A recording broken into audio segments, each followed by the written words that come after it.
to order February 5th, 2019 at 6:34 p.m. Opening statement, Mayor. Please. Let the minutes reflect that adequate notice of the holding of this regular meeting of the Howell Township Council was provided for in the following manner. By the posting of a copy of said notice upon the bulletin board in the Township Municipal Building on January 3, 2019.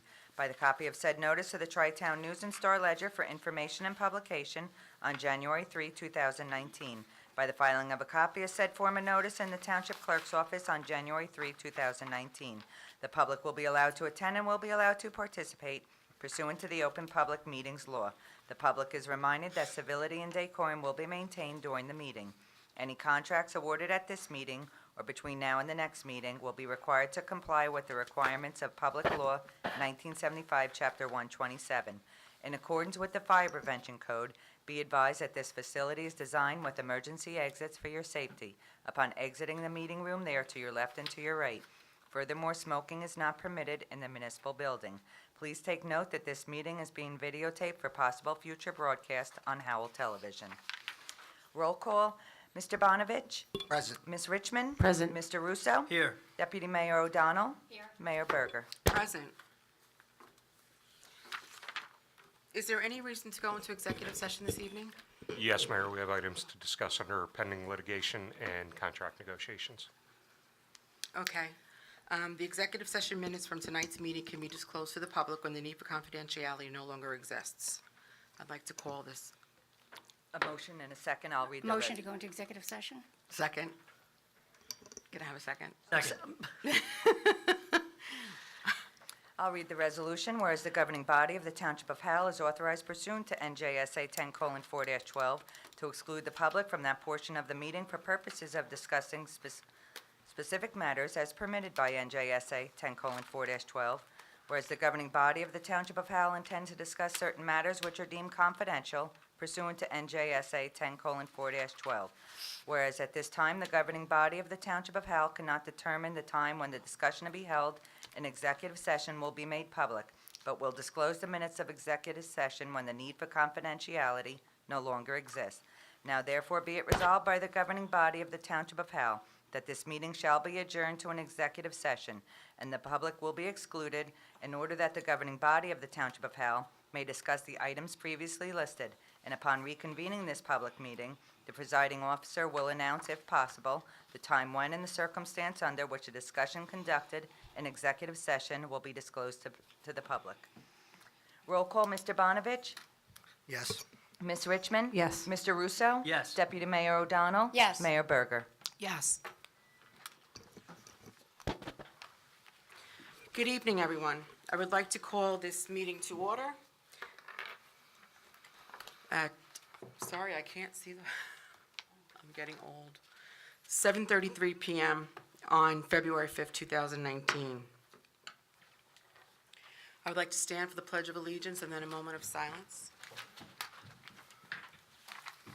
I pledge allegiance to the flag of the United States of America and to the republic for which it stands, one nation, under God, indivisible, with liberty and justice for all.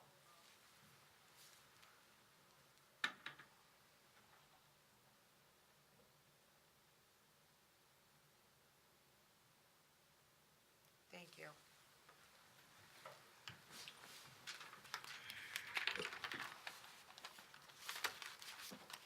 May I have a motion to accept the minutes from January 22nd, 2019? Motion to accept minutes from January 2019. May I have a second? I'll second.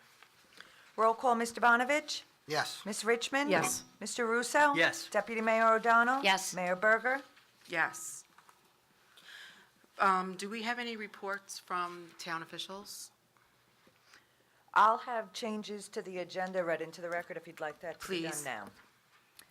Changes from the preliminary to the final agenda. Added to the agenda are resolutions 9A16, authorize acceptance of performance guarantee, Jeffrey Shimko, sanitary sewer connection, case number APP-01-333.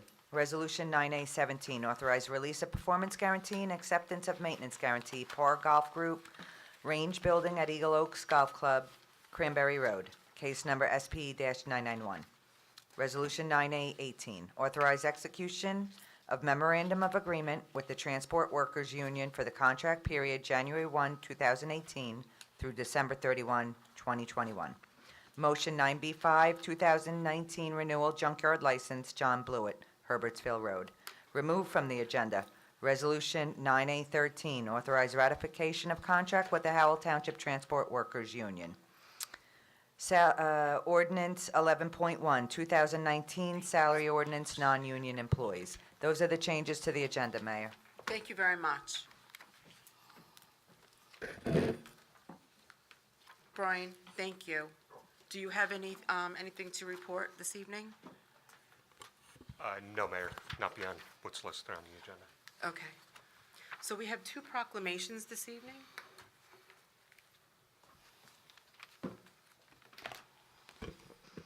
The-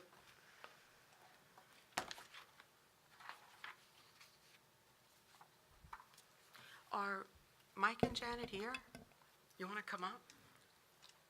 Why don't we go down and read these?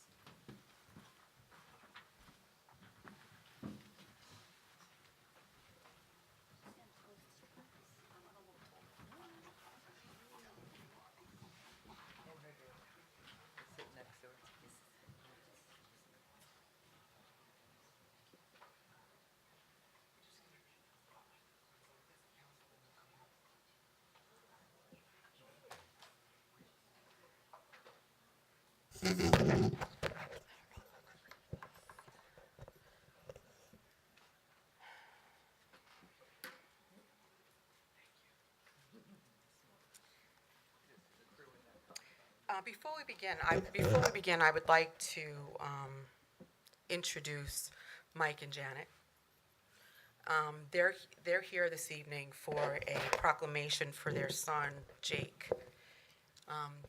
Jake was a little boy in our town who had cancer, and because of him, medical marijuana now is accessible to people that need it. So this proclamation is not only for Jake, but it's for all of you. Whereas January 21, 2019 marked 1 year since 7-year-old Howell resident Jake Cohn had lost his long, courageous battle with a rare form of brain cancer. And whereas Jake's illness was diagnosed when he was just 2 years old, he came through surgery to remove a tumor and handled the ensuing treatments and toxic medications like a true fighter.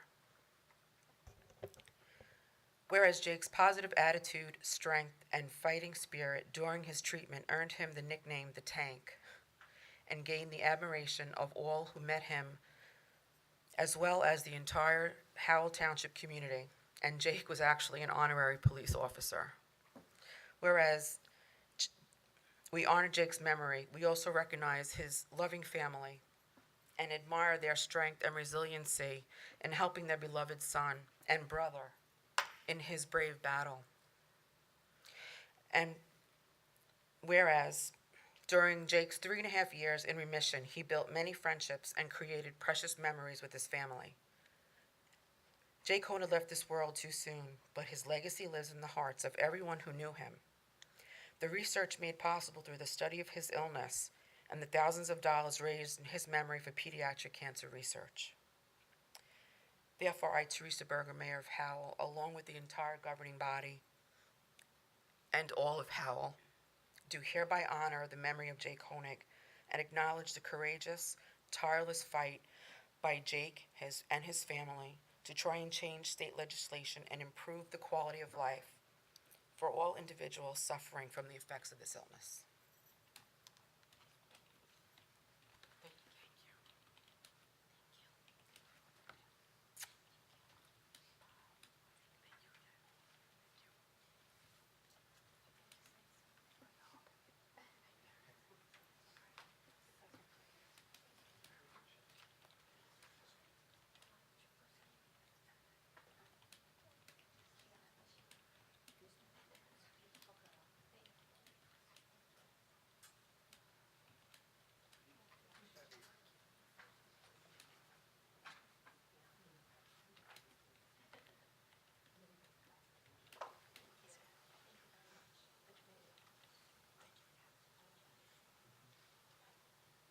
Thank you for allowing me to recognize the second proclamation of this evening. I just want to say that I met many people who knew Jake, and they spoke to his courage and how great of a kid he was, and it truly is amazing to hear, and it's no question that he's Howell's favorite resident. That's that for a reason. So, with that said, the second proclamation is recognizing Lauren Levine and Thon. For those of you who don't know what Thon is, it's the largest student-run charity organization or event in the world. Last year, they raised over $10 million for cancer research, for child cancer research. I went to a law school out in central Pennsylvania, and many of my friends were a part of Thon. And being from Jersey, I didn't know what Thon was. I didn't know anything.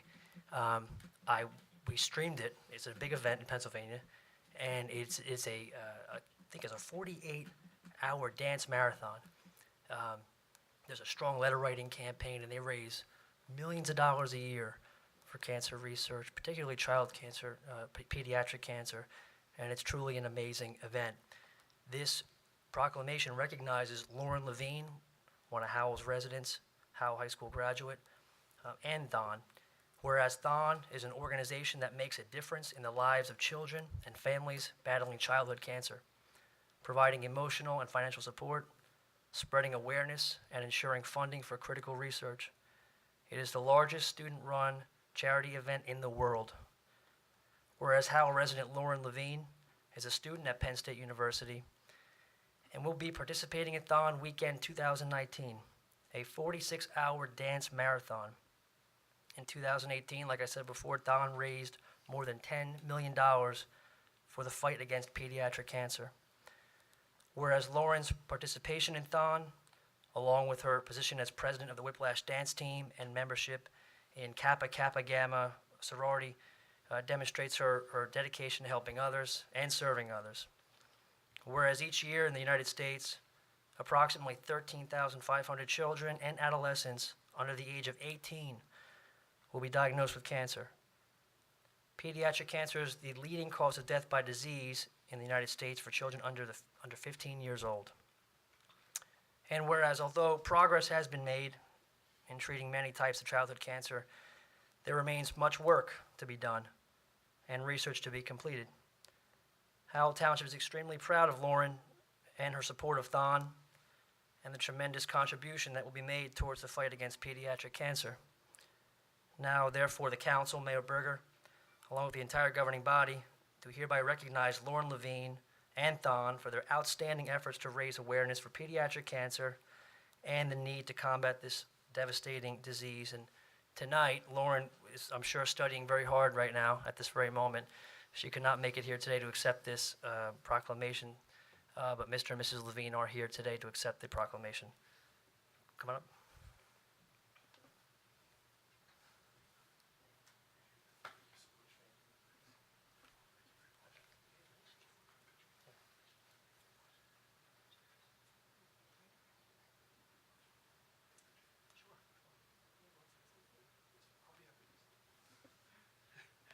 Thank you.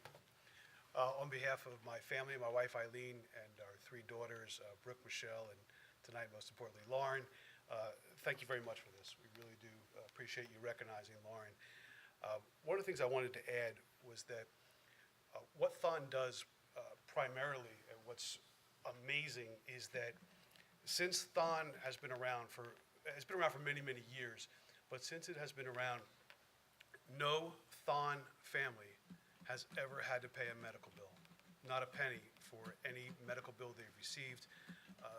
These kids work all year long raising money. Like Councilman Russo said, it's the largest student-run charity in the world. They have very little overhead. They have nobody there on a payroll whatsoever. None of them take anything out of it. I think it's like 99.5% of all the money goes directly to research and to these families, and it's amazing. And I also want to say that what's amazing is some of these children, actually, who they help support, have actually come back eventually to successfully completed treatment and come to Penn State and participated in Thon as well. So it's an amazing event, and I'm sure next year you may see some Penn State kids out and about and putting stuff on Facebook and whatnot, asking for money and everything to help. And it's, as they say, for the kids. Thank you very much. Thank you.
I would like to open up this portion of the meeting for discussion. If I may, I'd asked for this to be put on the agenda tonight. It's the Mackenzie House, which is one of the historical homes in Howell Township, which is owned by the township, the house itself. The contents presently has donations that have been given to the house.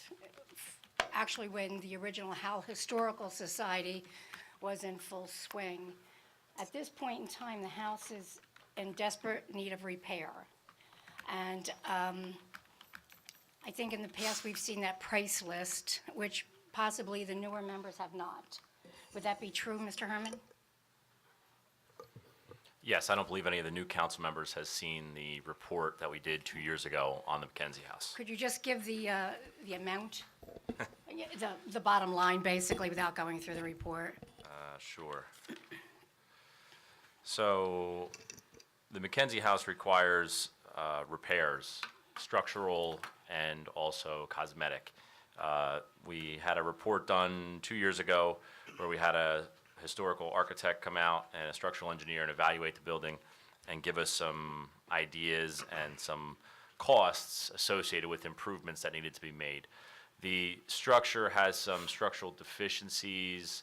The chimney, both chimneys are falling down through the structure. There's been a lot of foundation problems, and the house is in need of a lot of work. So they gave us a rough cost estimate. The rough cost estimate was around $150,000 for some of the improvements, understanding this is, you know, probably something that would actually exceed $150,000, would be more than that. And that would just be to bring it up to, let's say, standards enough to let people back into it. We haven't really allowed anybody into it, with the exception of here and there for the last 2 years. There used to be classes that went through there of young children. We have stopped that for fear of some structural issues and some safety issues in the building. So we're now basically left just paying the alarms, the electric, the propane bill, which is pretty substantial, and nobody's really using it. There's also a lot of problems with humidity and conditioning in the building, so the historic artifacts that are in that building that were donated by residents over the years are, let's say, becoming Destroyed. destroyed. So, there was some talk about moving some of the artifacts out. I believe moving them to another secure location. Wouldn't they have mold at this point if it's paper? I mean, They do. might. So, I mean, you can't put that with anything else. Well, by way of information, there was a research library within that building as well that the community could come in and, utilize. And it was, as a matter of fact, I must say that there were things in that library that the county didn't even own. So the actual library itself has been packed up into boxes, cleaned, not to the professional standard because that's thousands of dollars to do it professionally, but, the bugs have been removed and dust and that type thing, and then they've been packed in boxes. At one point, the Howell Library was willing to take in the research materials so that other Howell residents could continue to utilize the books and the research materials that have been gathered through the years. So ultimately, the other things that are in the building, some of them are damaged because, of course, as Jim said, the building hasn't been kept at a certain temperature or the humidity and that type of thing. So my concern, and I don't expect anyone to be able to make a decision tonight because I'm bringing something up to the three of you that probably you haven't even, heard about or read anything, but I'd like to be able to come to a decision within the next several weeks as to what the determination is going to be with this building. Are we the Historical Society that had taken in the donations, to the best of my knowledge, is not answering letters that Mr. Clark, our attorney, has sent. So I don't really know who remains in that society that could make any decisions. But what I would like, we do have Alair State Park is interested in buying the property. But at any rate, my feeling is we either put the money into the building and repair it properly and bring it back to its original standards so that people can visit the museum and the research library, or we go through the books, because there's logs kept of all of the donations. These things are returned to the rightful owner, and then the property could be sold to Alair. There is a schoolhouse, too, that remains in a nearby location that the Howell Historical Society owns. That, too, is located on township property. So there's a couple of things happening at once, but the Mackenzie House situation has got to be addressed. We have to make a decision one way or the other. I think it's incumbent upon us to do something. Whatever decision is made, some people will find it right, some people will find it wrong, but I think that the worst thing that can happen is that we continue on the path that has been and nothing is done. So the artifacts that are in there will continue to, they become valueless, possibly in some cases. Citizens aren't permitted now to go into the building to enjoy it, as was the original thought that the family had donated the building to the township, the Mackenzie family. At one time, it was a grist mill years ago, but at any rate, I just think, and I've been sort of skating on this for probably 5 or 6 years, trying to get something going. And my feeling is, whatever we decide, I think it's incumbent upon us to decide to do something. We own the building, and I think we have to do something. So my question to the remaining council is, within the next couple of weeks, there's information that I know that Jim could send to you via email, and the manager, things that have been accumulated in the past. And if you could just kindly review it, maybe we can finally make a decision as to what to do with the house, the contents, the materials possibly going to the library. Beth Henderson at one time said she would take them, and letting the public utilize. I just feel that by doing nothing, that we're doing a true disservice to the intent of that house and research library. And the artifacts, maybe when they are returned, those people could easily, give them to another museum or whatever, with their private property. Things that have been donated specifically to the Historical Society, then that Historical Society, whatever that membership is today, will have to make a decision as to what to do with those items. But, so I'm just asking that we take the time to, research it and make a decision soon. I actually have a question. Excuse me, Mayor. Jim, what is the cost to keep, if we do decide to invest the money and bring it back up to code and stuff, what is the cost to us to keep it running? Like you said, electric, alarms, the propane. Do you have that number, or? So we have some rough numbers on bills. It looks like in 2018, we spent about $8,700 between propane, electric, and alarms.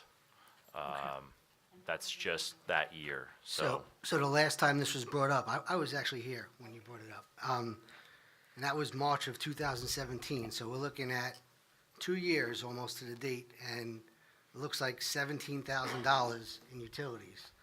And nothing's been done since the last time you brought it up. So you can understand my frustration. I yes. actually tried to address this when we were still in the old building. So this is something that's been nagging. And I do recall that there was something, I think the mayor brought up about reaching out to JCP&L or some other things, or some donations. I think you just brought up donations. Have any donations ever came into the Mackenzie House? No. How about grants from the county? No. We can't, I'm sorry, grants are given by the Historical Society of the county and state, and donations are given by corporations when you have something that is of value to them, where they see that you have something running and it's an asset to the community. So we can't even apply for grants to repair the heating system or whatever, because we're not functioning. Well, today, there's a new director of the Monmouth County Historical Association. I actually called her. She's on the job 2 days, Meg Sharp. I called her, and she said, reach out to your freeholders. That's basically, she just shut it down. She says, I'm looking for money just like you guys. So I will do that tomorrow. I will reach out to them. But she suggested to yeah. reach out to Lillian Berry as well. Yes, that's her area, but at any rate, so while we're all doing this, I'm sorry. Jim, how big is the property? Oh, I don't know if it's a quarter acre. Oh, okay. It's very small. Approximately, It was right. actually subdivided out of the original property back, I believe, in the 60s. And that main chunk of the property was actually given to a lair. And then they carved off this little one piece, The house. and they kept that until they eventually donated it to the township. Now, the parking lot that we have, which is not the greatest, is actually on a lair's property. It's not even on our property. So we do have some sort of minor agreement with them to allow us to park there, but the building, I believe, is only around a quarter acre of the lot. So I'm just thinking out loud. That's all I'm doing for anybody here, just following the process. So if we decide to move forward with this, what's the cost? Are they going to take the house, or do we have to demo the house? If we give it to a If lair? we give it to a lair. So Alair State Park is not interested in the house. This house is not historically valuable because it is not the original house that was there. Okay, so this house was actually built in 2 phases. The first phase was in the mid-1700s, which was actually only the one room on the back of the house, up and down. And then in the 1850s, let's say the mill burned down, but let's say the mill owner's son, who was running it, was leaving town, and the mill owner said, well, we'll build you a bigger house if you stay and run the facility. So they did. So the front part of the house that you see, which is the main piece you see from Route 547, was actually built in the 1950s. It was an add-on. So the whole house isn't the original whole house. It is not on the historic register with the state. So there's really no, let's say, historic value to the state people that review this, all right? I asked Alair originally, if you remember, you authorized me to look into potentially donating the property. They were very excited at first, and they looked at the house and said, we have enough headaches, we don't want this one too. They don't have enough money to add it to Alair Village. However, they would like the property just because they like acquiring property adjacent to the park. If we were to sell them the property, they would actually pay for it. However, the house, the septic, the well, and everything else must be removed prior to us selling it to them. So let's say it would be a fair assumption to say that that would cover the cost of demolition if we went down that route, to demolish the home, remove the well, remove the septic. Alair would then potentially appraise it and offer us whatever the market value is for the land that would then be added to Alair State Park. Other than that, they did not want to buy it with the house on it. They were very adamant about that. So for the intention of having all information possible, do you think you could work up ballpark numbers? And I know this is out there, like, to get rid of the septic tank and the well, how to seal it properly, demolition of the home. Sure. Those costs, and then possibly if Alair was still interested in the purchase, what kind of monies may be an offset or not. And then, of course, the other monies would be to bring the home back to a safe environment so that our community could enjoy it again. So then that way the council has real numbers that are, make sense to them. Absolutely. And I can forward the report from 2 years ago to the new council members. I can actually forward it to all of you, so you just have it fresh, and you can understand where we're coming from. Did you want to say? So Jim, you said about 150 to bring it up to code, like, as far as? That's the Minimum. minimum, right? Minimum 150 to bring it up to code. Is it 150 to demo it? No, too? it's going to be much less to demo it.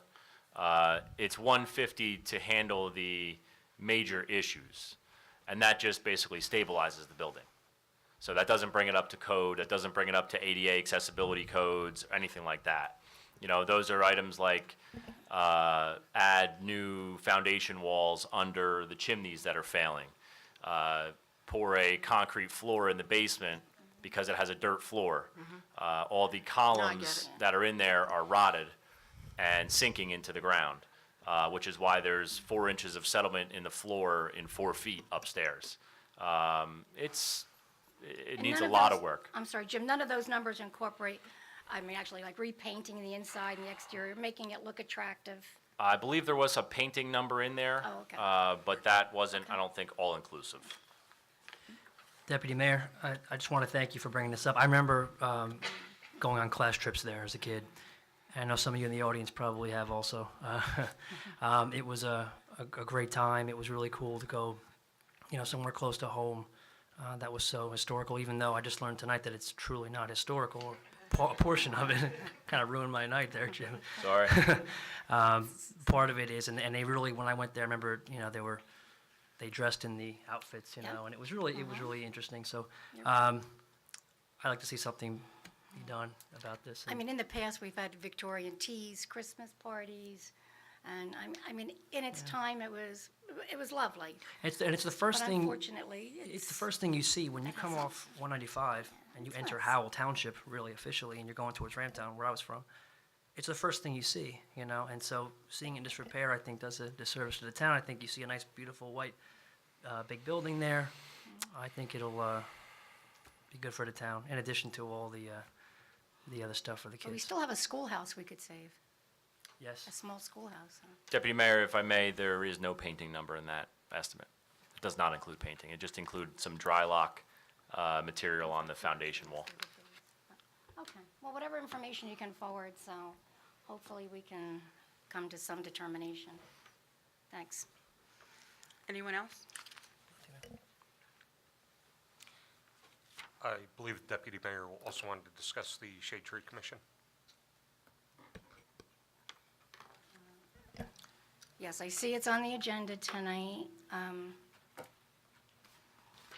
But I guess the real question is, what was the intention? That was my question. What's what intention? Let me read it. Where is it? I'm sorry. I just want to read it. I want to be accurate when I read this. Do you remember where it was, Teresa? Zoning board of Escrow, country. Okay. You have it on, it's on page 6. Page 6. What number is it? I'm at here, so it's, 11-3. yeah. You need your book, Evan. Okay. Well, my understanding was there was an enlightenment as to who makes the selections of the members. So in which case, are you, and it would be a mayoral appointment. So is the intention to change the structure of the committee now, wait to the end of the year? You know, the membership, when I say structure, what would be the intention? How would we handle that? Or how would you handle that, with the appointments? What I would like to keep 3 members that are currently there, and then I would like to add new members to the commission. So the people that are presently there that you would retain would finish out the Whatever term that they have? their term that they have. And then, That, I think that gives a staggering, yeah, because they're 5-year appointments, and you don't, if you don't stagger it, then everybody's new at the same time. exactly. Okay. Yeah, I just wanted to know how we were, where that was going. It's just to correct our ordinance. Our ordinance is written wrong. Well, our ordinance is not in keeping with the state statute, so. Correct. Actually, being there is a statute, the ordinance is, and I'm going to assume that the ordinance, that statute that I read that either said mayoral or chief executive officer is one and the same. I presume you are the chief executive officer. That's how Joe Clark, So, legal, My explained it to only, me. okay, so my only concern is as long as that is an accurate, true statement, then, and you can change it, you know, do as you do. And if we find that that's not an accurate statement, then I think that the new ordinance would reflect that. So that in the future, if something changes or there's a different, but obviously a different mayor at some point in time, 20 years from now, they're clearer as to what they need to do. So that would, my only request is that, you know. Well, I think we're open. that's, the task is to keep ordinances up to date. Yeah, yes. Yeah, and as I said, just the mayor and the chief executive officer is one and the same person. Mr. Clark? So I've looked at the issue briefly. I've looked at the current language of the statute, which appears to have been adopted in about 1958. And it does in fact say that members are appointed by mayor or other chief executive officer. Right. Now, I looked back at the original statute from 1915, and that statute said that members were appointed by the chief executive of a town or a borough or township or other municipality. So based on that, I think the fact that it was carried forward and then the word mayor was put in there in 1958 is a recognition that at certain time periods throughout New Jersey, it wasn't just a mayor who was the head of the town. So, for example, under our current structures, villages have village presidents, and so whatever name the head of that township was, I think that was the original intention, was to have that person name the members of the Shade Tree Commission, and in our case, we have the mayor. So, and I think just having sampled some other of the municipalities in the area, I think that that's a relatively consistent theme, is that for those shade tree commissions in those municipalities that are created under the same state statute as ours, it is typically, and I haven't found an exception, so it is always the case that the mayor is designated as the person who appoints the members and the alternates. I'm sorry that our ordinance and statute were in conflict with each other. It was never the intention for that to be the case, obviously. So to correct it is obviously the right thing to do. And, but I will say that when I read it as chief executive was Brian as a manager. So that's why I'm just saying that as long as both phrases are the same person, then we'll be good for the future unless they change the statute, in which case we readdress again. So I Problem just is wanted lo- that to be clear. Yeah, lawyers using For too me. many words in these things. That's exactly right, way too many. I want the public to understand, you know, that this is just really maintenance and housekeeping and making sure that we're in keeping with the state statutes and that there's not other underlying anything. This is truly maintenance. That's all. That's correct, and just as a follow-on, I know the Faulkner Act was passed in 1950, and so that allowed for township managers and that, so, you know, I can understand that there might be an open issue about the use of the chief executive officer in there, but I think given the original statute and how it carried forward and what it probably meant at the time, I think that we're safe in interpreting it that the head of the town, in this case, the mayor, should be the person appointing. And in all honesty, I will say too that because we're mayor council and we operate within the Faulkner Act, for me, this was not clear, so. No, fair, Thank you. that's a fair question, I understand. Okay, thank you. Okay, I'd like to open this portion of the meeting for the hearing of citizens and public comment. Adam Hotron?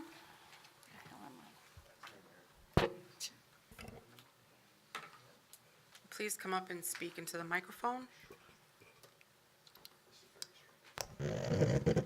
Hi, my name is Adam Hockren. I live on Pine Tree Court. I've been in Howell for 11 years now, and this is very strange seeing some very familiar faces and some brand-new faces. Councilman Russo, I should have known you would be here since you were at all the meetings I was at.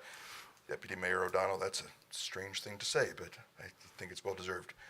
For those who don't know me, 9 years ago, I walked into the old town hall on Preventorium Road, introduced myself to then Mayor Walsh and said, "Hi, I'm Adam. I'm the founding editor of the Howell Patch." For 4 years, my job was covering everything in this town. When I would come to meetings, it was me, the Tri-Town News, the Howell Times, and the Asbury Park Press. That's not the case anymore.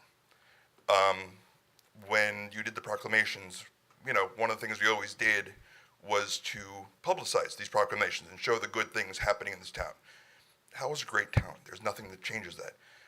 Part of the problem these days is the news agencies have, you know, certain assets they can use, certain space, certain time, certain whatever. They can't always be there for these, you know, good news things. They don't care about good news. They like the things that bleed, that lead. My encouragement for you is to do whatever you can to get your message out to the people of Howell. We've seen in the past election cycles on both parties, social media can be a very powerful tool to instill information, to instill anger, to instill fear. But the information part can be invaluable. When I was leaving to come here, I was on Facebook, and Mayor Ducey in Brick was doing a Ask the Mayor that he does, I think, monthly. And it's the kind of thing where residents can go online and they can ask questions, things that are going on, things they want to know about. When I was on, there's only 138 people on, which is a small fraction of the population, but it's still something that can help answer questions. I think, you know, we're in a very interesting time in Howell where obviously living in New Jersey, it's very expensive. Taxes are always going up. Is it from the town? Is it from the school? This can be a way for the council to get the information out so they know what's actually happening. With the Mackenzie Museum, I can almost guarantee you 75% at least of the population has no idea what this building is. They don't know where it is, they don't know what it is, they don't know why they care. Again, it can be something where you can educate people. Maybe there's somebody who has a background in, you know, historical architecture that can come forward and volunteer and help.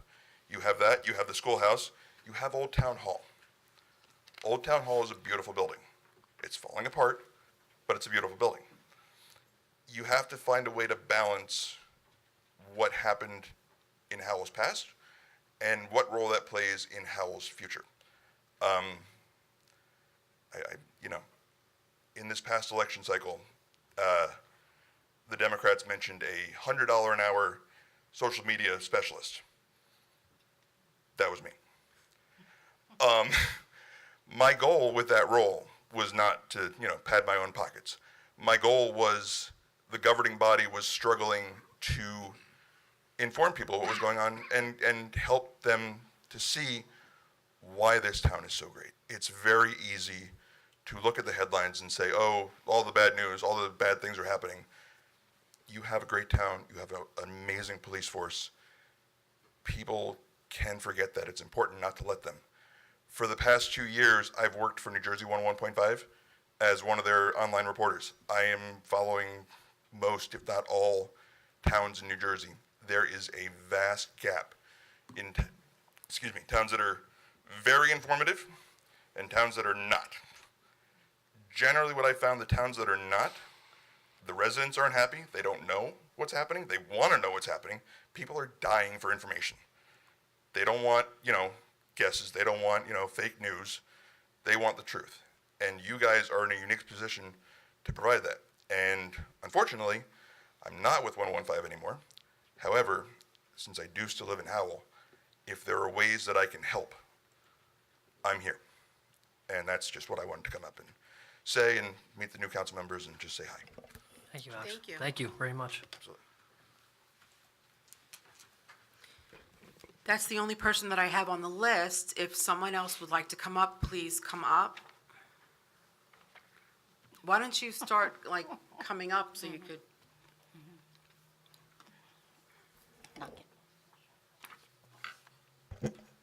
Good evening. I'm Jerry Barron, 37th Danilo Way.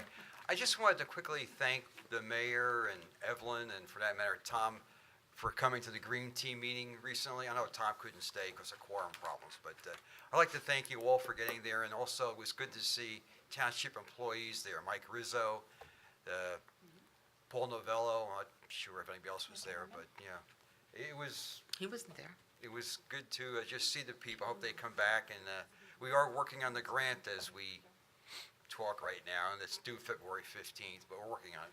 But I just wanted to say thank you for coming, and please keep coming. And Thank you. Bring other people with you. Thank you, Jerry. Thank you, Jerry.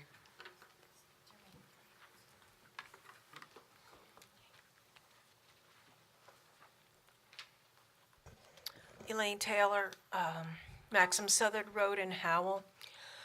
I want to talk about the Mackenzie House a little bit.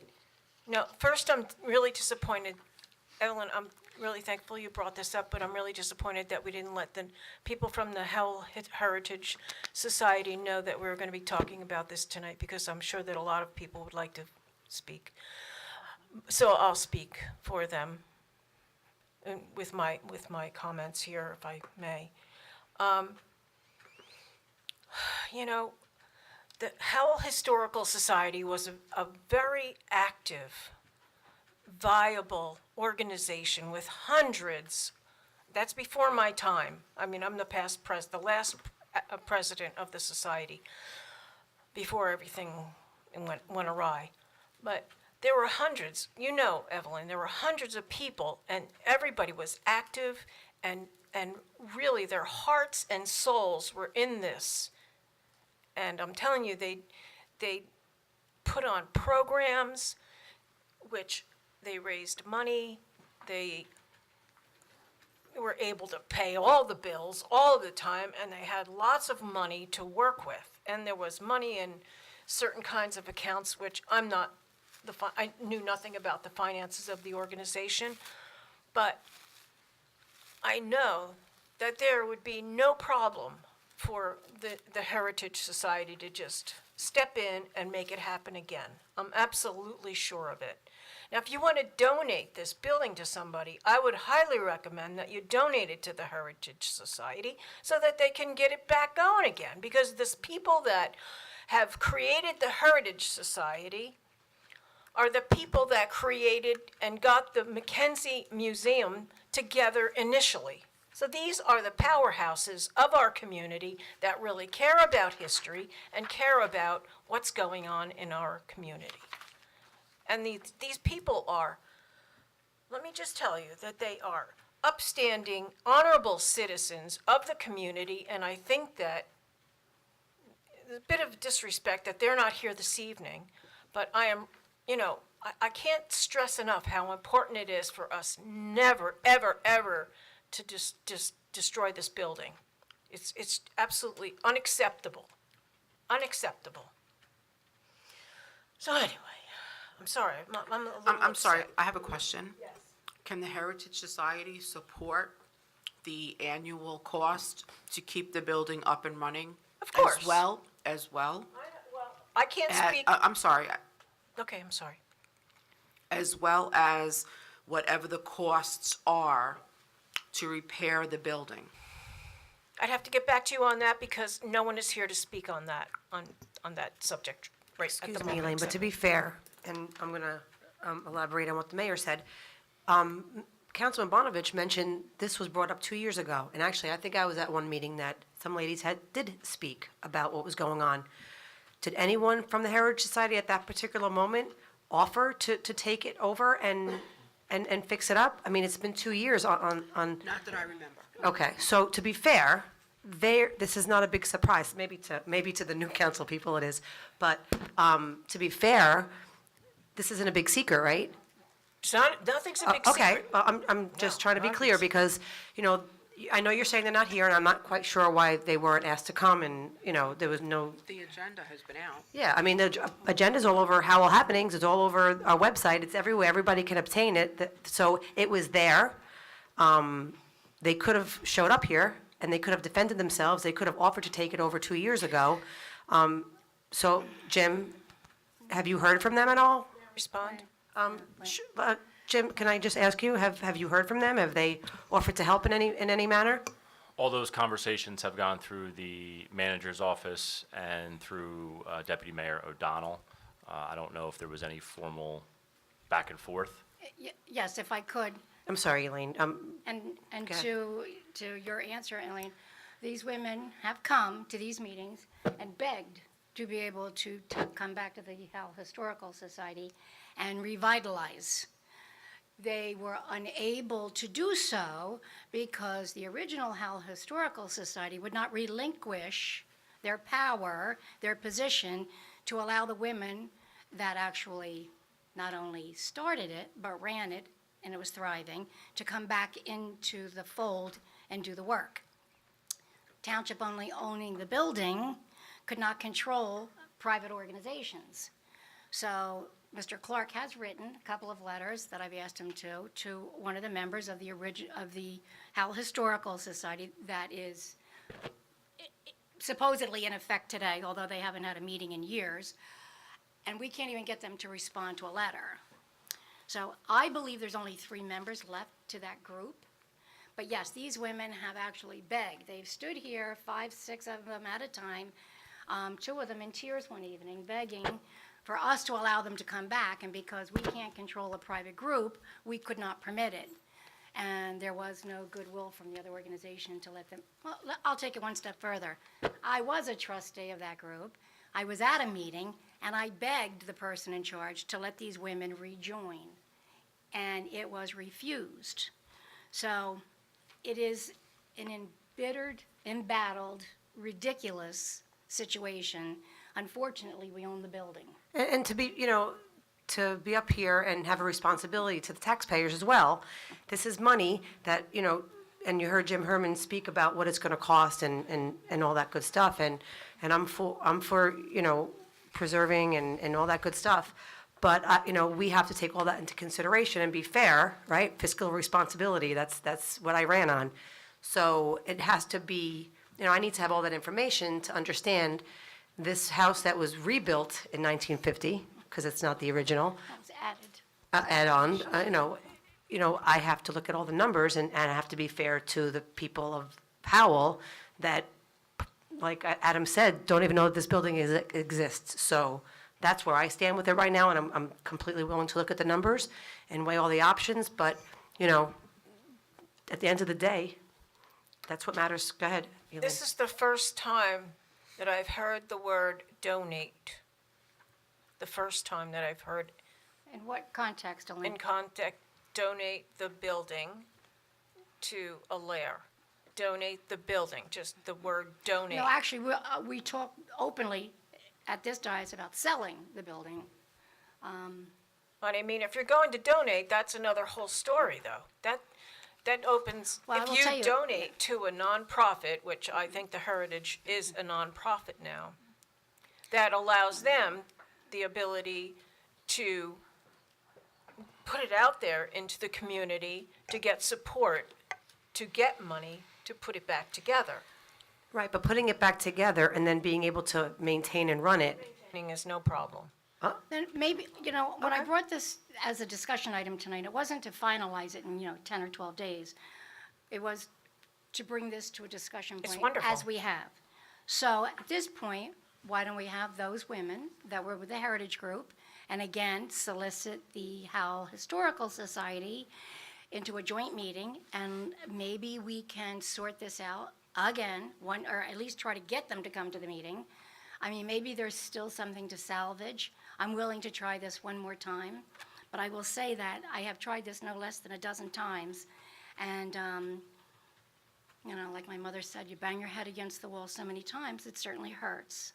So either this comes together or it doesn't, but as a township, we're responsible to do something. We're paying to heat the building and whatnot every year. We're paying money basically for no good reason. I mean, propane's over $4 a gallon. I know, I have propane in my house. So what we pay every year to maintain a building that nobody can go in, I mean, as a council person, is ludicrous. I understand the meaning to the township, but I'm saying, all right, let's have another meeting. Let's see what we can do. I mean, Mrs. Woolley is in Florida, and was actually the woman responsible getting that house donated from the McKenzie family to the township. So when you talk about somebody whose heart was in the right place, Virginia Woolley is definitely one that comes to mind. But, I mean, let's have a meeting. Let's do that and see, you know, if we can come up with something.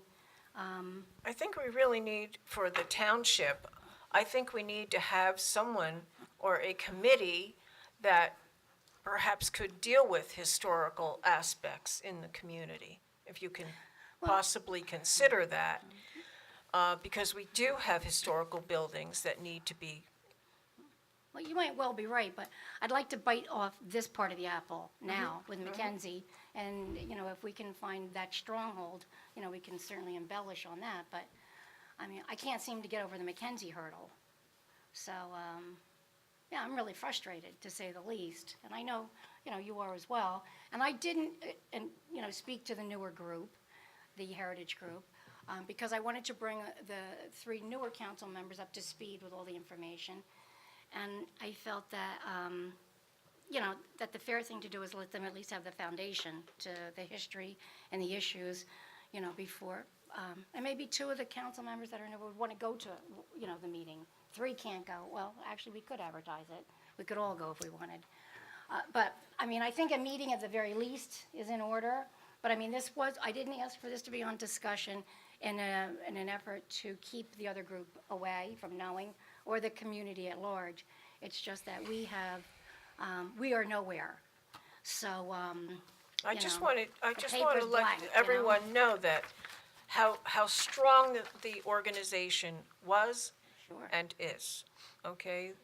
And that there's no problem with running the organization and getting the money together, you know? I All think right, so it's then important. let's put a meeting together and Okay, thank you. see what we can do. Thank with you, this. Elaine. Can we get a date for that meeting? Yeah, can we have a timeline? Evelyn, what are you looking at? I don't know, I'm gonna have to call 4 or 5 of those women and see what their availability is. Please keep me informed. Yeah, I'd like to join. and the Howell Historical Society, you know, again, send them another letter and see if they're willing to come. The one and only time I was able to get everyone together was when Mr. Mayfield was still here, and we met in his office. So this has been an ongoing.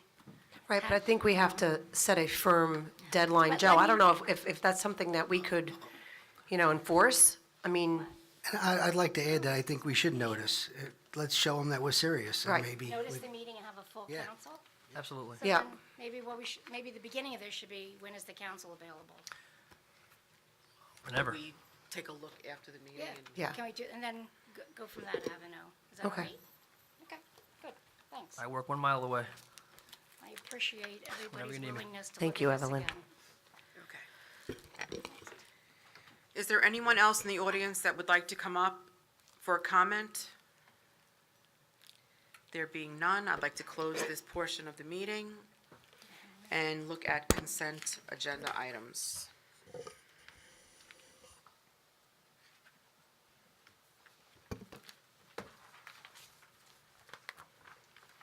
Is there anything that anybody wants excluded? All right, I'll make a motion to move 9A1 through 9A18. Well, that was removed, correct? 13. Yes. Motions as well? Do you want to include motions? They're under consent. Not, I probably should do the motions individually, right? Yeah. Just read them. Second? Okay, just resolutions, is that correct? Correct. Roll call, Mr. Bonovich? Yes. Ms. Richmond? yes. Mr. Russo? Yes. Deputy Mayor O'Donnell? Yes. Mayor Berger? Yes. 9B. Does anybody have any questions regarding any of the motions here? No. No, Mayor. May I make a motion Please. for 9B1 through and including 9B5? I'll May I have a second. Thank you. Roll call, Mr. Bonovich? Yes. Ms. Richmond? Yes. Mr. Russo? Yes. Deputy Mayor O'Donnell? Yes. Mayor Berger? Yes, ma'am. I would like to open up this portion of the meeting for hearing on ordinances. That'll be next meeting, Mayor. What? What do you mean? Your public hearing on ordinance, next meeting. So, I don't understand.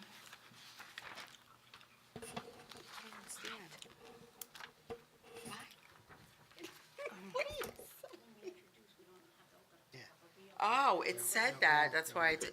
Penny, you have to delete it then from my, Okay, I'll delete this is my script. Okay, I'll delete it. Okay, introduction of ordinances. I think I read these. Mayor, I think there's somebody who,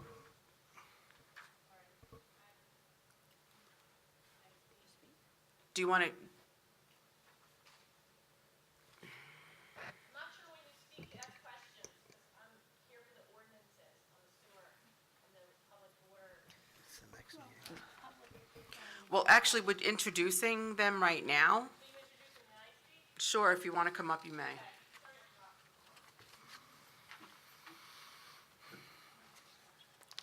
Okay. All right, ordinance.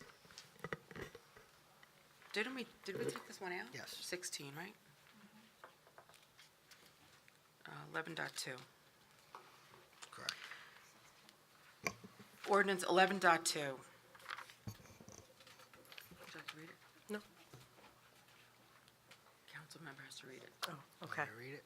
Yeah, Go go ahead. ahead, John. I wasn't.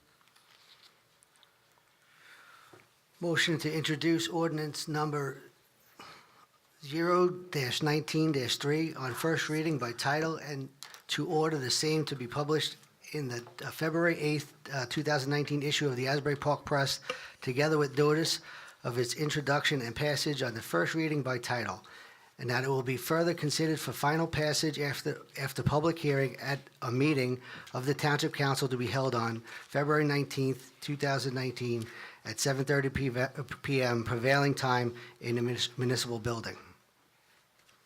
May I have a second? second. Title of ordinance, an ordinance of the Township of Powell in the County of Monmouth, New Jersey, providing for a capital contribution to New Jersey American Water Company, Inc., in aid of the construction by said company of a water main and laterals and related expenses to serve properties located along various streets in the Freewood Acres section of the Township of Howell, and appropriating $3,500,000, therefore, and providing for the issuance of $3,325,000 in bonds or notes of the Township of Howell to finance a portion of the cost thereof. Roll call, Mr. Bonovich? Yes. Ms. Richmond? Yes. Mr. Russo? yes. Deputy Mayor O'Donnell? Yes. Mayor Berger? Yes. 11.3. I'll make a motion for 0-19-3, which is 11.2.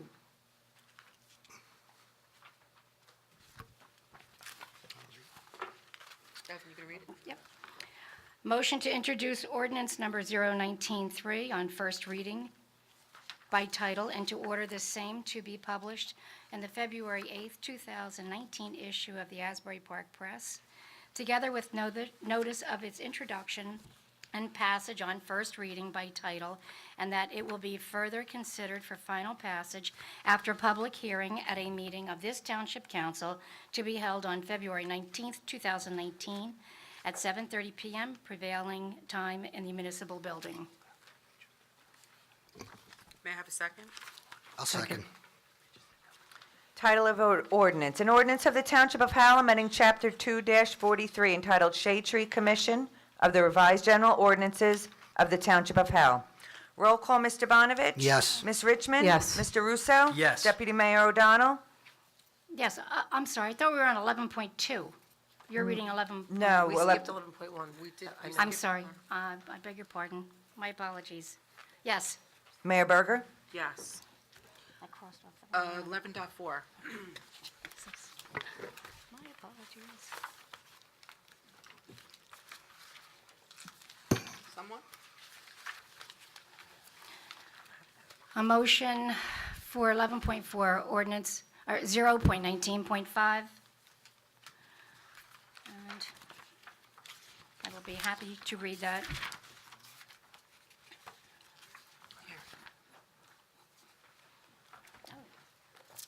Motion to introduce the ordinance number 019.5 on first reading by title in its order, and to order the same to be published in the February 8th, 2019 issue of the Asbury Park Press, together with a notice of introduction and passage by first reading by title, and that it will be further considered for final passage after a public hearing at a meeting of the Township Council to be held on February 19th, 2019, 7:30 PM prevailing time in the municipal building. May I have a second? I'll second.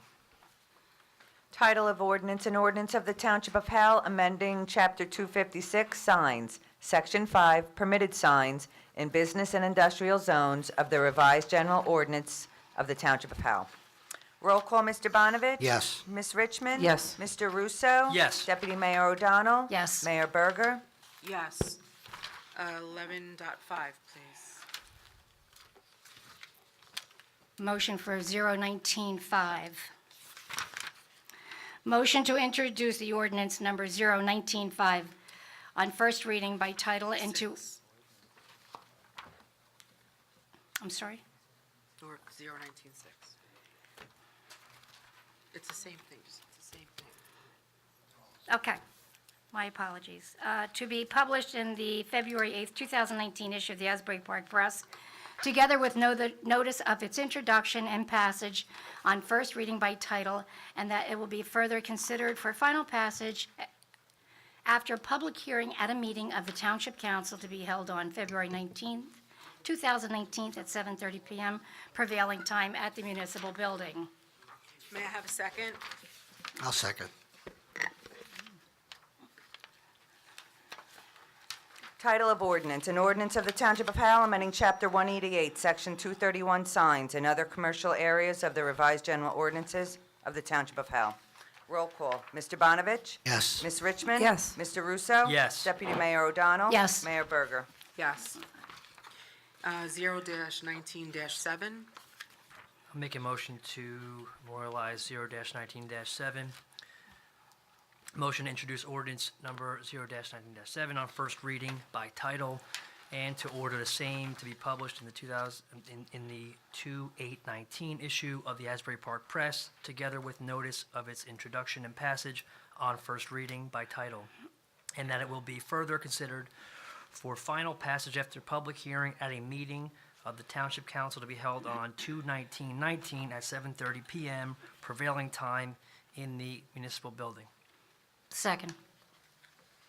Title of ordinance, an ordinance of the Township of Howell repealing and replacing Chapter 7, Schedule 7, through streets of the revised general ordinances of the Township of Howell. Roll call, Mr. Bonovich? Yes. Ms. Richmond? Yes. Mr. Russo? Yes. Deputy Mayor O'Donnell? Yes. Mayor Berger? Yes. 0-19-9. I'll make a motion for 0-19-9. May I have, oh, I'm sorry, Mayor, I just gotta pull up the,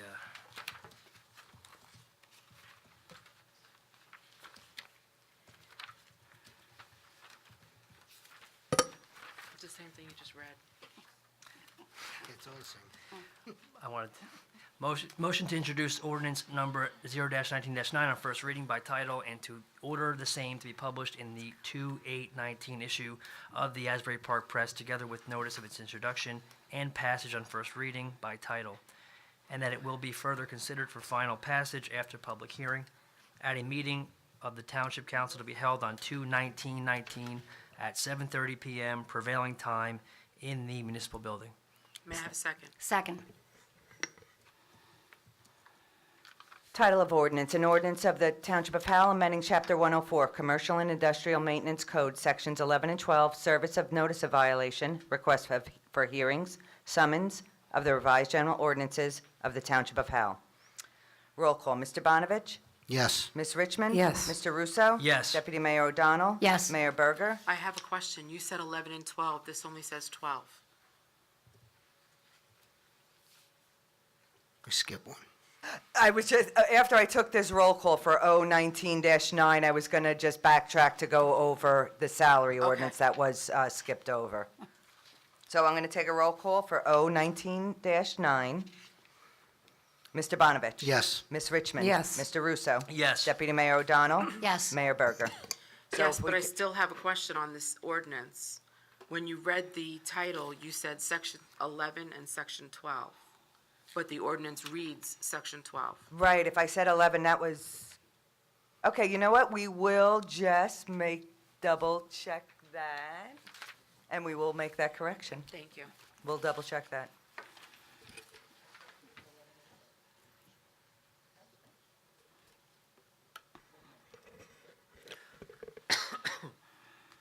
Now, I thought that we couldn't, that we didn't have the information to vote on this. This is on the health issue, they were separate, correct? There's two separate salary ordinances. One was non-union, and I thought that is the one that I That had we announced. skipped.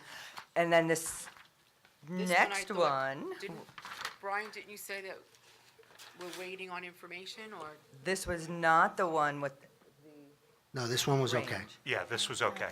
Okay. We had amended the original one prior to the final links being sent out. Okay.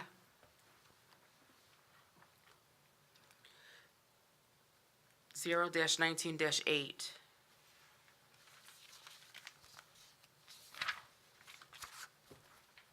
Come on, guys. I'll make a motion for 0-19-8. Motion to introduce ordinance number 0-19-8 on first reading by title and to order the same to be published in the 2008-19 issue of the Asbury Park Press, together with notice of its introduction and passage on first reading by title, and that it will be further considered for final passage after public hearing at a meeting of the Township Council to be held on 2/19/19 at 7:30 PM, prevailing time in the municipal building. Second? Title of ordinance, an ordinance setting forth and amending and supplementing the salary range schedule for the salaries of certain officers and employees of the Township of Howell. Roll call, Mr. Bonovich? Yes. Ms. Richmond? Yes. Mr. Russo? Yes. Deputy Mayor O'Donnell? Yes. Mayor Berger? Yes, ma'am. Is there any unfinished business? Just a quick follow-up on your question, Mayor, in terms of O19. Which one? As to O19-9, an ordinance of the Township of Howell amending Chapter 104, that does apply to Sections 11 and 12. It does has 11 and 12. Correct. Okay, so this was wrong. The Thank you. error is on the agenda Thank itself. you. It should say 11 and 12. Thank you. So is there any unfinished business? Jim, do we have an update on the park and we were talking about the playground? Sure. So, some of you know that we received some information back in the fall, request for potential playground installation. We did some research into it, we did some pricing. Just to give you an idea of where we're at, there was a push from some local residents to have a small pocket park playground installed on Brent Drive. It was over in what's called the Monmouth Ridings development.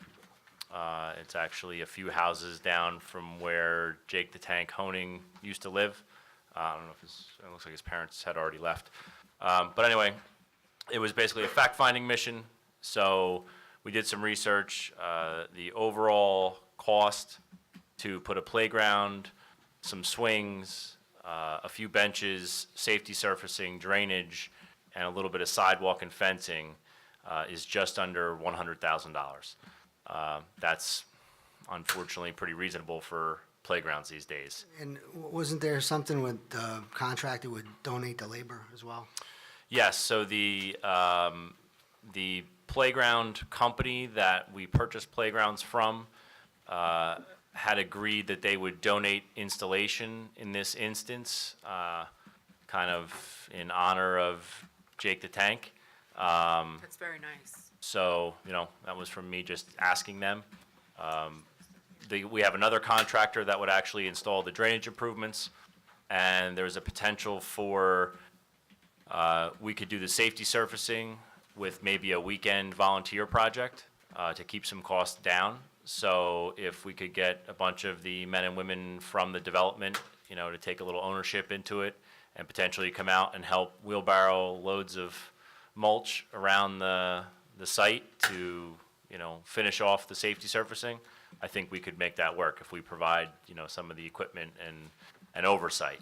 My site contractor has actually offered to provide oversight on this for free, as a little bit of a donation, if we would accept it.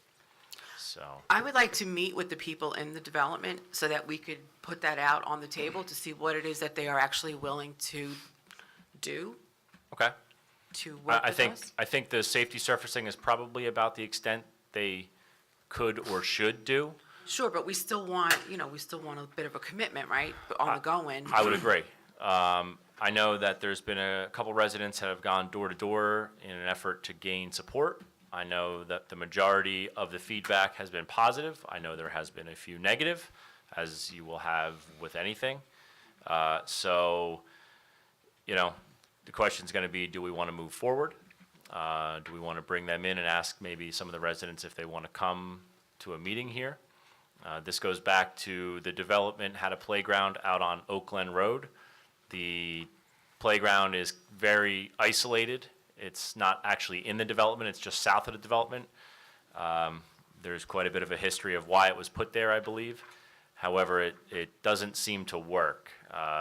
It seems almost counterintuitive, but mothers and small children don't want to get into the car to drive there to an isolated playground that's set back far off the road, that's surrounded by trees with, let's say, no other security. You don't really think that you want a playground close to the road, but in certain cases, you want visibility where you would have people driving by and seeing other people there. So, the property that this would be put on is an open space field. It's actually right next to a detention basin. There are houses across the street. There's a house adjacent to it. I would propose to put the playground as close to the detention basin, which is fenced, as we can to minimize impacts. I do know that I believe one or two of the directly adjacent property owners were in favor of it. I believe a property owner on the opposite side of the detention basin, away from it, had some concerns, but I don't think you're ever going to get 100% approval on any project we ever do. So, we wouldn't want to install any parking. I mean, this isn't really something we're looking to draw a crowd for. This is more meant for the 150 homes that are in that development to put the kids in a stroller, walk to the park, walk to the playground, enjoy a cup of coffee while your kids are running around on the playground like crazy.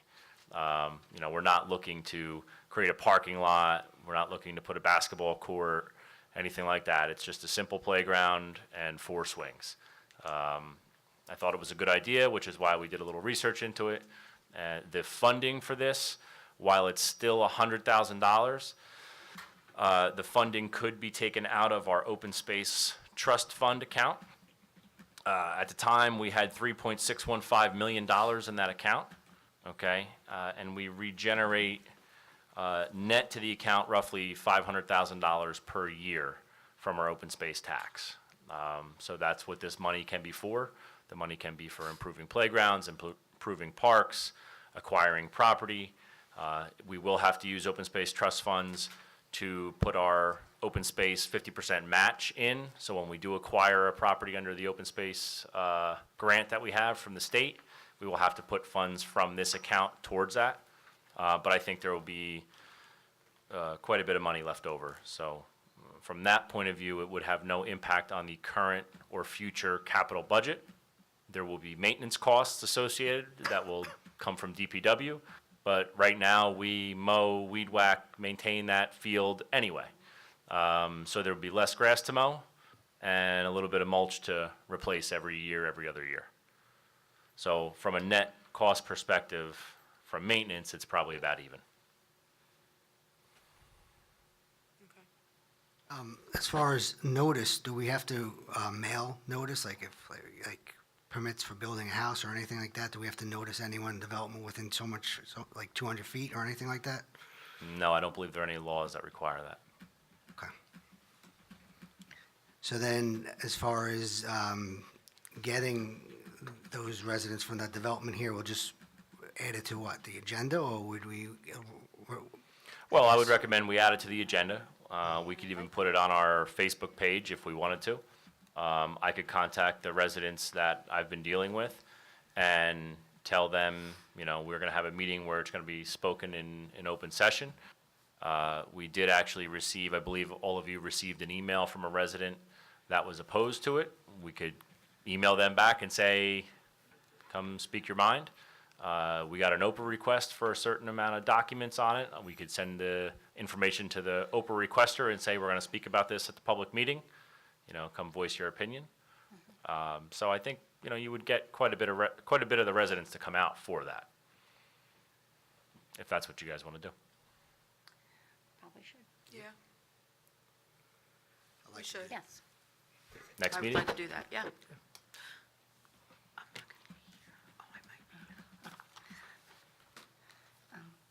I have a question.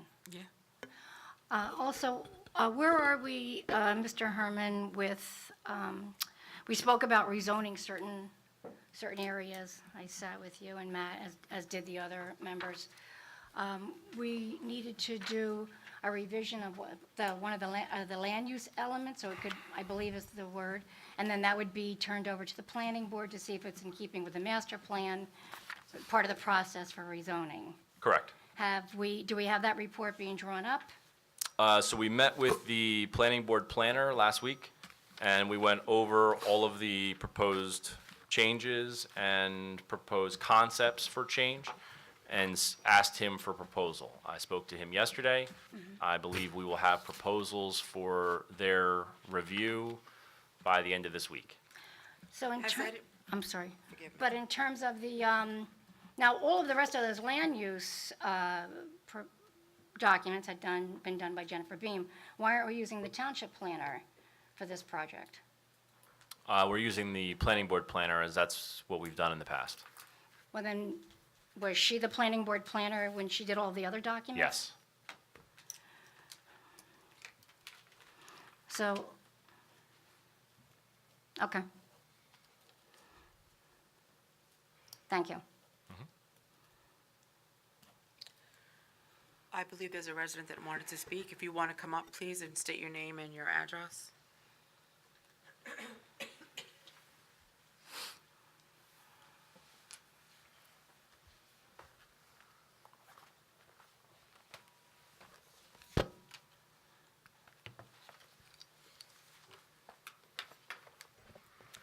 My name is Melissa Ambos, and I live at 15 East 3rd Street, which is in Freewood Acres. So my neighborhood is not really the nicest neighborhood in town, doesn't really have the biggest houses. But I do like my neighborhood, and we're putting in sewers. They started on the west side. I happen to live on the east side. I've lived in the property that I'm at for 12, almost 13 years. I have 2 children, I volunteer in town. The property next to me was pretty beat up, and it was abandoned for 5 years. I purchased that property, I fixed up the houses, and I rent them out legally. I have nice tenants, and the buildings look adorable. They did not when I first purchased my house. I purchased the house behind me.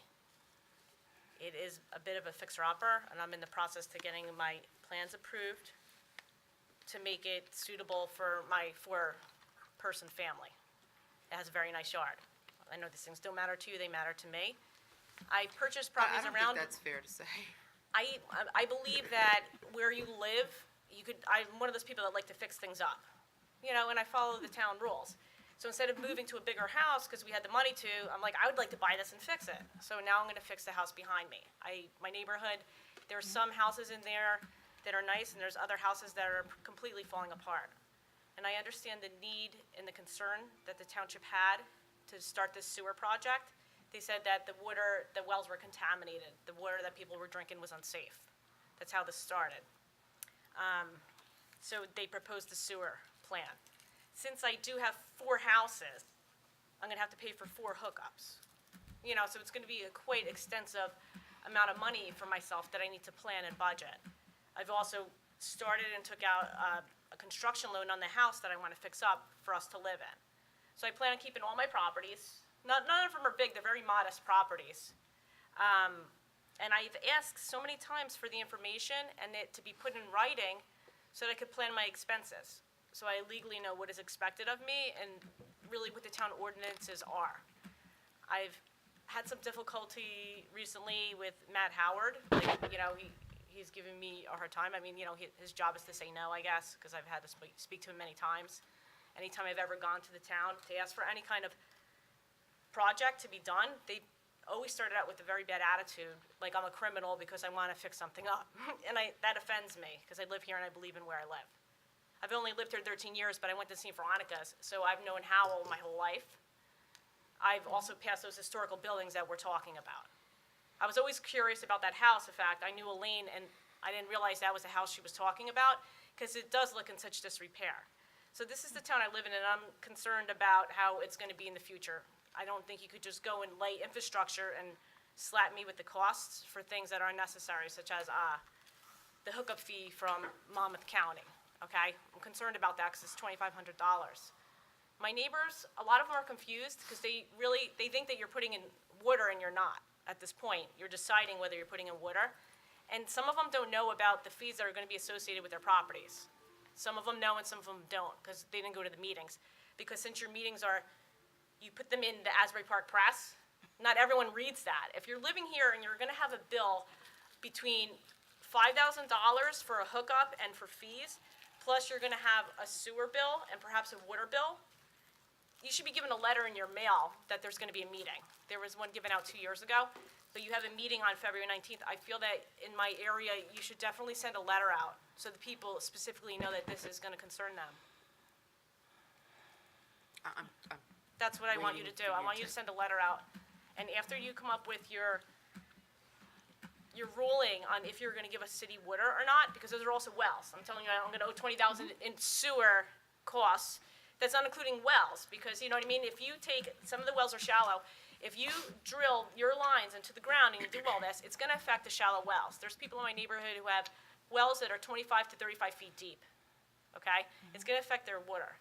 Besides the fact that if you don't put in city water, that was the whole reason for this project. Not only are the wells susceptible to nitrates and coliform from their septic systems, which will still be in the ground after you take it out, they're also susceptible, being that shallow, to gross alpha activity. Because whenever houses were sold, I was always getting letters in the mail when I had my babies at home. They were very small babies. And I would get these letters saying that there's gross alpha activity in wells near my house. And it frightened me. I then would call the Board of Health, and I made sure that all my softeners, everything I have is up to par. Even my tenants, like all their water, like at their kitchen faucet, I put RO just in case anything fails, and I check everything. I have everything pumped, I follow all the laws. And when I go down to the town to ask questions, they treat me like I'm a person that's trying to break laws or you know what I mean? I get offended by that because I have all my paperwork and I care about where I live, okay? So I think when people call the town and they ask questions about their properties that they have a right to fix up, the town should be more polite with them, number one. Number two, people in my neighborhood, since not all of them read the Asbury Park Press, should be notified by your meeting by letter. And after you make your decision, I want a letter that tells me a breakdown of my costs and responsibilities and the legislation with the code of why I have to do it. So I could save that for myself and so that all of the people in my neighborhood who are property owners have that letter also. And that's what I request from you. Jim, could you please go through the process, what we've done so far? Sure. So we have a draft document that explains everything that you actually just asked about. Okay. We have not sent it out because it's not finalized yet. So back in 2015, when we originally discussed Yeah. the sewer project, we did send a letter to every resident that lived in the Freewood Acres area. which is why we had 200 to 300 people here for the meetings. Yes, I was here. So, right now, we're working through the final details on the water mains. We do receive a lot of phone calls right now because they see construction going on. So people are asking when they can hook up. They're asking when the water system's coming in. So as you know, based on the ordinance we're introducing tonight, we're working through the water details. Now, the reason we haven't posted anything is because it's not finalized. I have to make sure I know what the fees are for everything before we post it. So for instance, we already passed resolutions waiving the township's sewer connection fees. So For 1 year. for 1 year. And if So you don't you hook up in will, 1 year, you'll receive a fine of $1,500, correct? well, you're gonna receive a sewer bill, Okay. right? So we're waiving the connection fee for 1 year as an incentive for these residents to hook up. Okay. All right? We did request that MRSA waive their fee. Their fee is $2,100, I think it's $2,100? Roughly. We'll say it's Yeah, they told me, like, $2,100. when I would go down to the town, they would say 2,500. They were not really sure. Well, yeah, it's roughly $2,100. MRSA has responded back officially in writing after speaking to their attorneys and their financial consultants, denying our request for a waiver of fees. Can I say one thing about that too? As a person that has to follow laws, and I understand and I do follow them, a permit is almost as, I would think, permission. A license is saying, I have taken a test and I'm authorized to do something. A permit is saying, I have permission. I have permission to build. I have permission for this. So if I'm forced to buy the permit, if I'm forced to hook up, I'm not asking for permission. So in reality, why should I pay that?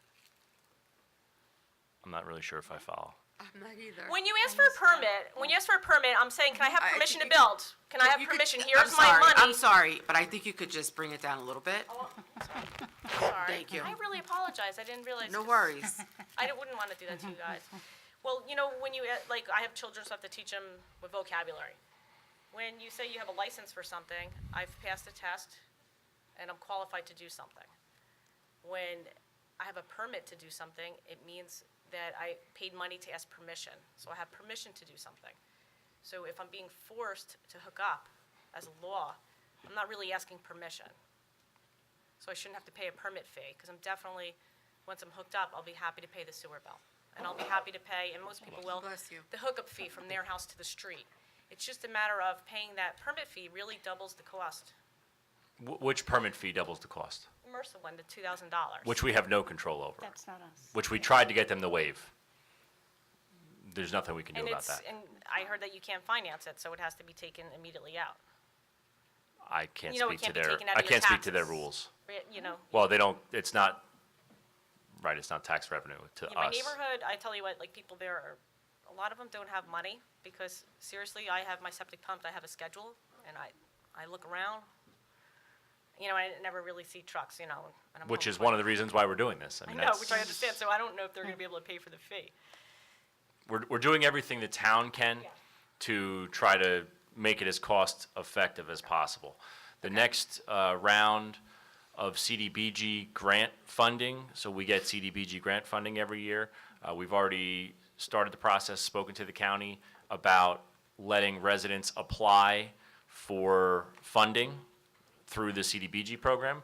That would only be for residents who income qualify, Yeah. right? So I don't know if you would income qualify if you own 4 of the properties. I could pay my bills, so I But- guess I don't qualify. I mean, for some of our low-income residents who truly are low-income and would qualify, we're going to hopefully open that up to them in our next round of CDBG funding as another way to get people to connect. And how would residents who don't come to the meetings, how would they know that?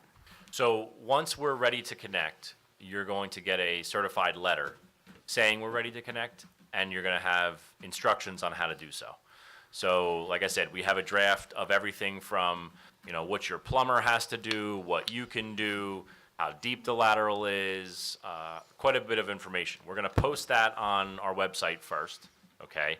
And then as people get done, as their sections get done and certified, and we're allowing people to connect, everybody on that block is going to get a letter that says, okay, the time starts now, you have a year to connect, and here's the instructions how to do so.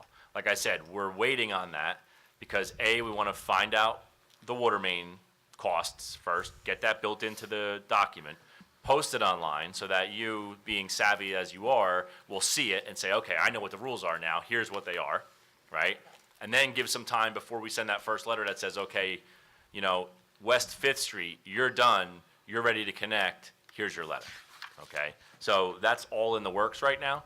None of it has been finalized yet because we're working on things like the bond ordinance we just introduced tonight. Jim, how about the grant? How would the residents know that that's available to them? Once again, we're gonna put that in Okay. the document. That's gonna be included. Like I Okay. said, I'm gonna try to get info from the county. The county will run it for us, okay? So the county planning department will do all the paperwork, because there's paperwork involved to certify that you're income qualified, and that's beyond our capabilities here or staff levels. But the county does have that ability, so they will do that for us, and they've done it in the past. So we're trying to do as much as we can, once we know the information, to get it out there. But we don't have the information quite finalized yet. In my experience, just so you know, since I had blueprints because I was going to change my house, like I said, you have to discuss it with Mazer, you have to let them know and just double check that the hookup is right in the right spot. Correct. So I asked my contractor, my licensed contractor, to do that. So he said, I was going down to pay my taxes anyway, so he says, can you go find out? So I said, sure. So I went down to the town, and I asked questions, and I needed to speak. I said, you know, I would like to speak to Mazer, or I'm supposed to speak to the town manager, according to the builder. And they said, oh, well, you know, here's a paper, and here's the number to call. So I called the number, and they're like, this person doesn't work here. So the number they gave me for the person at Mazer did not work for Mazer. The extension was incorrect. I had to find the person, and then I said, I went back into the town because I was only in the parking lot, and I said, is this the town manager? What's his extension? And they said, oh, that's not the town manager anymore. So they gave me a piece The of letter paper. was from 2015. Yeah, So yes, so they the gave me a person that worked for paper. I Mazer said, no longer works there, and neither does the town manager. As just a normal person, that when you need to do something, so you have to go ask the information on something that's gonna cost you money within the town, I should be given a paper that has the correct information on it. Right, so that's my fault because I wasn't aware my staff was giving out a letter, because Yeah, normally it's the like, oh, people get go out right of to here. Mazer, they don't come to here, so that's You know, why. I left like 3 messages, and I never got a call back. So that's why, you know, I'm trying to be on top of things. So for me, I've encountered all this difficulty, and I'm letting you know, because you seem like an organized person, so if you know, then you could fix the problem. What's your builder's name? William Colfer? Oh, Buddy, Yeah. okay. So All right. he's Now also it a all, local- now it all comes together. Wait, he was So, also a local person. yes, I'm familiar. We've dealt with Mr. Colfer over the last couple weeks, quite often about these properties, because he had things, let's say, to tell my staff that weren't exactly true in order to get a permit. So, Well, there's- as it comes let's to, say there's two sides to every story. Okay, like for me, since I've bought things in Freewood Acres, and, you know I have septic, I have well, like, I know all those things going into purchasing something. When I purchased the house, the first thing I did was I went, I got a house inspection, I got a septic inspection, I got everything lined up, I had a survey, I had an architect. I, at this point, know everything I have to do to line up. So one of my biggest variables is this sewer Right. project. Agreed. Which I don't mind, I just want to get to a resolution. Yep. But most of my neighbors, I'm telling you, they're confused. We're gonna do our best to try to straighten that out. Do you think you could send out a letter for the meeting? I don't know if we're gonna send a letter out for a meeting. Okay, is There's this no meeting. This bond meeting, is this a definite thing that you're gonna work on the numbers, because you're definitely gonna pay New Jersey American for the hookup? Like, is it That's what definite we're thing? introducing, correct. Now, that's for the construction, For it, or introducing that you're gonna pay them for the line so that the lines will be put in? that the lines will be put in, So they will be put in. correct. That's good news. Because just a couple, maybe last week, they were like, there's an 80% chance, is what they told me. Which we're now one step closer to that Well, 100%. well, thank you for your answers, I appreciate it. Anytime. Thank you for your time. and Thank you. I'm sorry that I Thank you. yelled. No worries. Okay. Is there anyone else that wants to come up? Is there any unfinished business at this point? Is this the public portion? The public portion actually has been closed. Is there something that, No, I just. you need, if you want to speak, you need to come up to the microphone, give us your name and address.